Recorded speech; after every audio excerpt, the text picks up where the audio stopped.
Եվ այս ամենին զուգահեռ ստեղծել ենք ապօրինի գույքի բռնագանձման համակարգ, դատախազության կողմից համայնքային շահերի պաշտպանության համակարգ, այս համակարգերը այլևս Հայաստանի Հանրապետության իրավակարգի անբաժանելի մաս են, որպես ինստիտուտ, որը գողացված գույքերի վերադարձի գործընթացը դուրս է դնում էմոցիաների և քաղաքական նպատակահարմարությունների դաշտից։ Կառավարող մեծամասնությունը ոչ թե իր ձեռքն է վերցրել ապօրինի գույքի բռնագանձման համակարգը, այլ պետության և ժողովրդի համար ստեղծել է համակարգ, որը գործելու է ընդմիշտ։ Իսկ միթե թալանված այս ընթացքում ցաք ու ցրիվ չի լինում, ցաք ու ցրիվ չեն անում։ Ոչ, որովհետև ավելի քան 1.7 միլիարդ դոլարի առերևույթ ապօրինի ձեռք բերված գույք այս պահին գտնվում է կալանքի տակ և դա հնարավոր չէ օտարել։ Իսկ այն մասը, որը նույնիսկ այս պահին կալանքի տակ էլ չէ,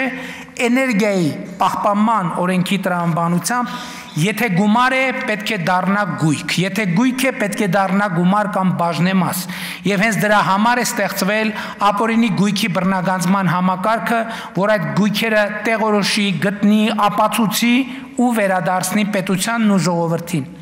Եթե նույնիսկ դա ձևակերպված է այլ դրածո անձանց անունով, եթե նույնիսկ դա թաքցնելու տարբեր մանիպուլյատիվ սխեմաներ են գործարկվում։ Բայց մի րոպե, ինչու ենք այսքան զգույշ,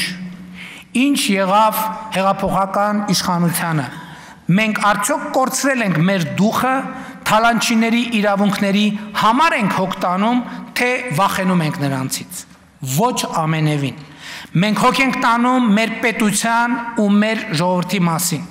որովհետև ամենաթողություն, վենդետա հիշեցնող որևէ գործողություն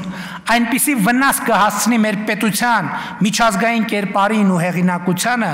տնտեսությանն ու ներդրումային միջավայրին, որ նույնիսկ տասնյակ միլիարդավոր դոլարներով հնարավոր չի լինի այդ վնասը վերականգնել։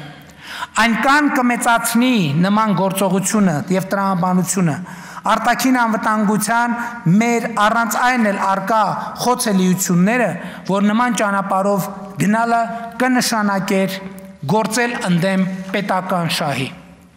Մենք չենք գնում այդ ճանապարհով և իրականացնում ենք հեղափոխության ժամանակ մեր տված վենդետա չիրականացնելու, օրենքի և իրավունքի գերակայություն հաստատելու, Հայաստանը օրենքի և օրինականության երկիր դարձնելու և թալանվածը վերադարձնելու մեր խոստումները։ Մենք պաշտպանում ենք մեր ժողովրդի իրավունքը, որ թացը չորի հետ չխառնվի, որ որևէ անմեղ մարդ բանտում չհայտնվի, որ արդարություն ու արդարադատություն լինի երկրում և ոչ թե վրեժ կամ հաշվեհարդար։ Նաև այն պատճառով, որ մեր ժողովուրդը չի սիրել և չի սիրում բռնություն, մեր ժողովուրդը չի սիրել և չի սիրում ամենաթողություն, մեր ժողովուրդը չի սիրել և չի սիրում անարդարություն։